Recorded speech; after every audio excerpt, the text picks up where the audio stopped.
안녕하세요. 세로이입니다. 오늘 9월 25일 장 마치고 HLB 한번 들여다보겠습니다. HLB는 최근 논란이 여지가 많이 주주분들과 금융투자 간의 이야기들이 많이 오가고 있죠. 주식은 정보로서 보통 투자한다는 생각을 많이 가지고 있는 듯해요. 그러나 제 생각은 오히려 요즘 세상에서는 정보가 되레 더 많아서 정보의 홍수가 되레 주식 투자에 악영향이 없는가 이런 생각을 합니다. 지나치게 정보에 선별 없이 정보만 찾아다니면서 투자하는 것은 아닌가 이런 생각을 해보면서 HLB의 오늘 상황을 들여다보겠습니다. 24일에 HLB는 대장암 글로벌 임상 국내 식약처의 승인을 받았다는 기사가 나왔습니다. HLB의 자회사 엘레바는 대장암 치료제 개발을 위해 표적항암 후보물질 리보세라닙과 일본 타이오 제약의 세포독성 항암제 론서프를 병용하는 임상시험을 국내 식품의약품안전처에서 승인받았다고 24일 밝혔습니다. 2020년 들어서 엘레바는 그 모습이 대단히 속도감 있게 다양한 쪽에서의 움직임을 보이고 있는 것 같습니다. 병용 임상시험 제1상에서는 안전성과 내약성을 평가해 환자에게 부작용이 없는 투여 용량을 결정할 예정이고, 2상에서는 결정된 투여 용량으로 치료 효과를 확인하게 된다. 그리고 이번 임상은 서울 아산병원, 삼성 서울병원, 분당 서울대병원, 저희 동네네요. 서울대병원 해화동에 있죠. 연세대학교 의과대학 세브란스 병원에서 진행한다. 대한민국 최고의 병원에서 병용 임상을 시작하는 것 같습니다. 리보세라닙과 론서프를 함께 투여하는 병용 임상은 론서프가 암세포를 죽이고 리보세라닙이 종양 증식에 필요한 신생혈관의 생성을 억제해서 암혈관 구조를 정상화시키는 작용을 기대하며 추진된다.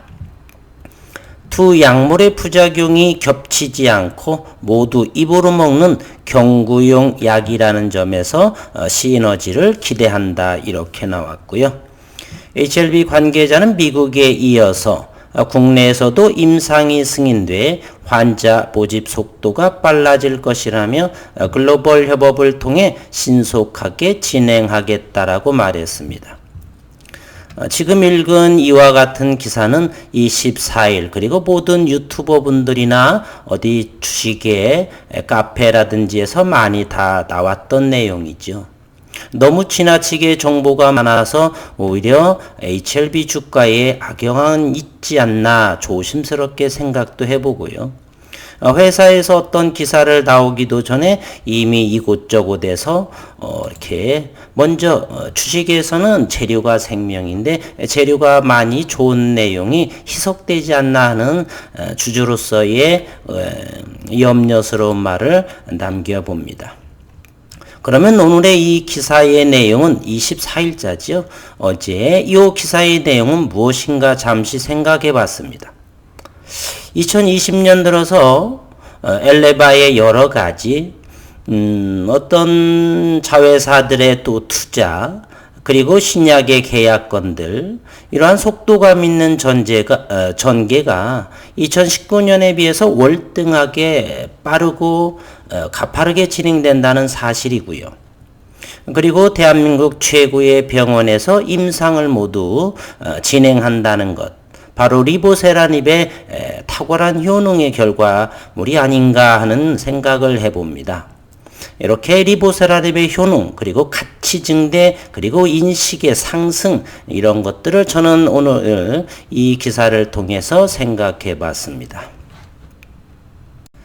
그리고 또한 회사 대표의 최근에 입장문을 하나 나왔죠. HLB의 홈페이지에 들어가서 한번 잠시 같이 들여다보도록 하겠습니다. 이곳 공지사항에서 2020년 9월 24일 HLB 추주연대와 신한금융투자 간의 논쟁에 대한 입장을 밝혔습니다. 이곳에서 진양곤 회장은 최대 주주로서의 입장을 논한 것이 또한 다행스러운 이야기고요. HLB 주주연대와 신한금융투자 간의 논쟁에 대한 입장이다 이렇게 말했죠. 쭉 한번 들어가셔서 주주분들이나 구독자분들은 천천히 한번 읽어보시면 좋을 것 같고요. 저는 여기 신한금투에 대한 최대 주주로서의 입장 그리고 주주연대에 바라는 진양곤 회장의 입장을 한번 생각해 보도록 하겠습니다. 좀 더 이것으로 좀 큰 글씨로 한번 보겠습니다. 공매도 조치 이후 신한금투에 다음 사항을 요청합니다. 공매도 금지 조치 이후 신한금투 이용하는 기관 및 외국인 투자가로서 이 영업일 결제 제도를 활용하여 주식을 먼저 매도한 후 수량을 채워넣는 행위가 있었는지에 대해 자체적으로 전수조사해 주시기 바란다. 주주연대에서 이렇게 제안한 내용들에 대한 입장이죠. 신한금투 고객 계좌 중 지난 10개월간 HLB 주식을 일정 수량 이상 지속 매매한 주요 계좌들에 대해 감독기관의 시세 조정 여부에 대해 조사 의뢰해 주시기 바란다 라고 했고요. 이러한 요청은 주주연대에 대한 법적 조치 이전에 제기된 문제를 먼저 살피는 것이 신한금투를 위해서도 나을 것이라 믿기 때문에 만약 조사가 진행된다면 저 또한 감독기관의 조사에 적극 응할 것이다 라고 했습니다. 저의 의견은 이곳에서 일단 노코멘트 하겠습니다. 각자 구독자분들께서 판단해 주시기를 바라고요. 주주연대에 요청합니다 라는 내용을 한번 보겠습니다. 더 이상의 문제 제기를 하거나 확대하는 것을 자제하고 제기된 문제에 대한 신한금투의 조치를 지켜봐 주실 것을 당부드립니다. 저도 신한금투의 조치를 지켜보겠습니다. 이러한 요청에도 불구하고 신한금투에서 사실규명을 외면하고 법적 조치에만 집중한다면 저는 회사의 대표이사 자격이 아닌 최대주주 개인 자격으로 주주연대의 변호인 선임 등 재반 비용을 지원함으로써 주주연대의 의혹 제기와 항의에 동참할 것임을 밝힙니다. 최대 주주로서의 주주와 함께하는 소통하는 모습이 저는 참으로 보기 좋습니다. 아무리 못된 부모님이라도 우리는 부모를 사랑하듯이 이 회사의 대표이사 회장이면서 최대 주주로서의 이런 말씀을 듣는 것은 대단히 천군만마를 얻는 격이죠. 지난 수년간 회사를 괴롭혔던 악성 루머들이 신약을 입증하는 수많은 과학적 근거와 임상 결과들로 인해 저절로 사라졌듯 결국 이 모든 문제는 우리 회사가 글로벌 항암 제약사로 우뚝 서는 그날이 되면 사라질 문제라 생각합니다. 때문에 회사의 대표로서 더 무거운 사명감과 책임감을 느낍니다. 저는 이 대목에 대해서 많은 생각을 했습니다. 또한 제 생각과 일치하는 부분이고요. 과학적 근거와 임상 결과로 이렇게 해서 큰 이 진양곤 회장은 신약에 대한 자신감을 저는 내비쳤다 이렇게 생각을 합니다. 많은 분들이 주가가 내리게 되면 회사 대표를 곡해하는 부분도 많이 있었고요. 하지만 초지일관하는 이러한 모습 저는 과거부터 많이 봐왔고 이 부분에 대해서 이 진양곤 회장이 리보세라닙에 대한 얼마단 애착과 그러한 부분이 저는 이 문장 속에 표현이 되어 있다. 앞으로 우리가 리보세라닙 죄송합니다. 영상을 하는 중에 손님이 오셔서 잠시 멈췄습니다. 리보세라는 입에 대한 확신, 그리고 글로벌 이런 학회에서의 이렇게 발표 임상 데이터 믿는, 의심할 여지 없는 뉴드러그로서의 최고의 효능을 가지고 있는 리보세라즘의 확신을 저는 믿을 수가 있었고요. 주주연대와 신한금투의 논쟁은 제가 기어이 해내야 할 일이 무엇인지 한 번 더 자각하며 각오를 다지는 계기가 되었습니다. 근데 좋은 결과로 보답할 것이다 라고 최대 주주 자격으로서 진양곤 대표의 입장문을 발표했습니다. 저희 주주들한테는 천군만마에 힘을 얻는 것과 같지요. 이렇게 회사 차원의 주주연대, 저는 다른 것보다도 이렇게 입장문을 발표한 것은 최소한 어필하는 정도로서는 너무 좋았다라는 생각을 가지고 있습니다. 다만 저는 우리 주주분들은 다른 것보다는 이와 같은 회사의 입장과 함께만 하면 함께 동행하면 좋겠다. 너무 부안해동하면서 휩쓸릴 것이 아니라 회사와 이러한 입장문에 대해서만 회사와 함께 먼 여정 함께 하기만 하면 되겠다라는 생각을 해봅니다.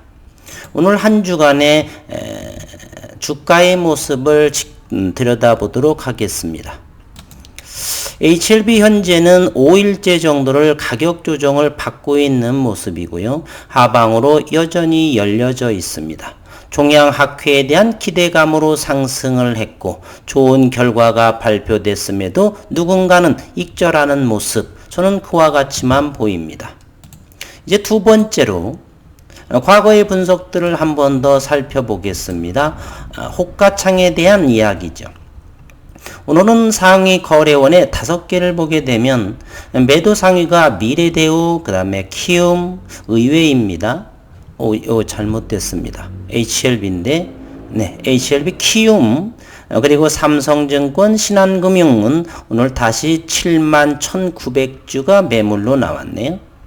요거 한번 최근에 이슈가 되니까 들여다보겠습니다. 오늘 5만 주의 순매도를 보였습니다. 그러면 한 이틀 동안과 함께 한번 들여다보겠습니다. 신한금융이 두 번째가 여기에 있죠. 그러면 일별로 한번 보게 된다면 9월 23일 큰 폭, 그리고 9월 24일 어제까지도 큰 치수 하락과 함께 가격 조정이 심했던 하루였었죠. 그날은 신한금융에서는 매수 견지를 나왔고요. 매수했음에도 불구하고 주가는 밀렸던 모습이고요. 오늘은 5만주 또 역시 금요일장 매물이 나왔습니다. 매수보다는 매도가 상당히 많았습니다. 이런 모습이요. 그리고 오늘 특이한 점은 KB증권 한번 보겠습니다. KB증권은 순매도가 5,900주 의미가 없음을 알겠고요. 미래대우 역시 82,000주를 매수하고 그 다음에 삼성 같은 경우는 92,000주 매수, 그리고 81,000주. 오늘 역시나 키움에서는 매수매도 균형을 이루었고요. 오늘 역시도 신한금융에서는 많이 차익 매물이 나왔습니다. 그러한 모습이고요. 그리고 한 주 동안의 공매도 대차 상황을 한번 들여다보도록 하겠습니다. 잘 보이도록 이렇게 할게요. 대차 잔고는 9월 24일 어제까지 970만 주, 다시 950만 주에서 조금 20여만 주 이상 늘어난 상황이고요. 상세하게 들여다보겠습니다. 어제 같은 경우 24일부터 한번 들여다볼게요. 어제 하루 동안의 HLB의 대차의 모습은 대여자가 총 14만 주가 나왔고요. 내국인이 전부 14만 주를 대여해 줬습니다. 그리고 차입은 누가 해갔느냐? 9만 1,000주에 외국인이 해갔고 5만 주는 증권에서 해갔습니다. 외국인이 대여를 하지 않고 기관이 외국인한테 대여한 모습이죠. 이러한 모습을 보이고 있습니다. 그리고 오늘의 수급 상황, 프로그램 매매와 수급 상황을 한번 더 들여다보겠습니다. 38,000주 정도 프로그램 매물 외국인이 아닌가 싶고요. 그러면 수급 상황을 현재 49분이기 때문에 정산이 다 되어 있겠죠? 네. 38,000주 외국인은 이와 같이 매물을 던졌습니다. 마치 이것만 보면 이런 생각이 나오죠. 대차입을 한 곳이 어디냐면은 외국인입니다. 외국인은 그 물량이 이렇게 또 매물이 나왔네요. 이것이 대차가 공매가 아닌가 싶겠지만 그건 상상이고요. 어쨌건 오늘 외국인은 최근 4일째 순매수에서 38,000주 매도한 상황 이런 것입니다. 구독자분들은 여전히 말씀드리지만 참고사항 정도로만 확인해 주셨으면 감사하겠어요. 한 주간 지났으니까 주봉의 모습도 한번 보겠습니다. 이번 주에 주봉의 거래량은 상당히 매도가 더 매수보다 많았네요. 지난주보다. 그리고 지난 두 주에 걸친 이 장대 양봉들을 음봉으로 다 감싸는 매도세가 강하다. 즉 차익 물량이 많이 나왔다. 이곳에 어떤 일이 벌어졌는지는 저희는 상상하지 않습니다. 어쨌건 한 주간에 우리는 최고점의 종양학회를 마치면서 최고점 13만원대 정도를 지키고 현재 98,300원 그러면 폴천의 유상증자가 98,000원 정도까지 다가왔다는 것을 알 수가 있습니다. 그러면 품봉을 통해서 더욱 자세히 한번 들여다보도록 해보겠습니다. 이와 같은 모습을 HLB는 시장의 심리를 보여주고 있죠. 이와 같은 모습이요. 그러면 저점들을 한번 이렇게 함께 찍어 보겠습니다. 지난 8월달 이렇게고요. 여기 9만원대의 횡보 기간 조정을 거쳤고요. 고점, 저점이 점차로 이렇게 높여져 가는 주가의 흐름을 하고 있었고요. 이것이 바로 종양학회에서 나오는 날이고요. 그 이후로 주가는 지속적으로 가격 조정을 이렇게 형성하고 있습니다. 그러면 이 부분만 자세히 한번 조사를 해 볼게요. 이와 같은 모습으로 이렇게 볼게요. 현재는 이곳을 가만히 살펴보시게 되면은요. 분봉이지만 모든 선들이 이렇게 기울기가 음수인 모습을 하고 있습니다. 기울기가 음수이면서 하락 구간에 있죠. 거래량은 좀 더 줄어들어야 이렇게 하방 경직이 나오지 않을까. 그러나 저는 신약 이 뉴드러그에 대한 리보세라닙 효능에 대해서 10만원 아래에서는 점차 소량씩 담아가도 좀 좋다라고 생각을 합니다. 종양학회로 인해서 기대감으로 누군가는 단타로 들어온 물량들 많을 것이기 때문에요. 그 물량들 다 소진하고 거래량은 줄어들게 될 것이고 어느 순간 가격대에서는 이와 같은 횡보하는 모습이 나오게 될 거예요. 이렇게 횡보하는 모습이요. 그러면 그때부터 우리는 본격적인 리보세라닙의 가치를 부여받는다라고 저는 생각을 합니다. 이 부분이 이제 하락이 멈춰지고요. 다시 한번요. 거래량이 줄어들고 그리고 가격이 이렇게 횡보하는 모습이 나오게 되면 이제 리보세라닙 HLB의 주가는 가장 초점이 저는 형성되지 않을까. 물론 글로벌 증세가 안정된다는 가정하에 말입니다. 글로벌 증시가 더욱더 또다시 나빠지게 되면 투매라는 것이 있고 손절이 있기 때문에 그때는 다시 한번 생각을 해봐야 되겠고요. 어쨌건 10만원 이하에서는 손절이라든지 그런 부분보다는 추매 또는 신규 진입 이러한 관점으로 관망을 하면서 주가의 기술적인 모습으로 들여다보면서 매매에 임하시는 것이 좋을 거다. 저는 그러한 의견을 내보겠습니다. 한 주 동안 수고 많으셨습니다. 구독자분들께서는 이렇게 언론이나 이렇게 큰 이슈 되는 것에 부안해동하지 마시고 이 리보세라닙의 가치, 효능에 대해서만 생각하시고 12월에 유상증자가 마무리되고 이제부터 글로벌 신약 신약사로서의 HLB의 성장, 그 가치에만 생각을 하시고 중장기로서 큰 수익을 누리시기를 기대해보고 바라겠습니다. 한 주 동안 힘든 장에 수고 많으셨습니다.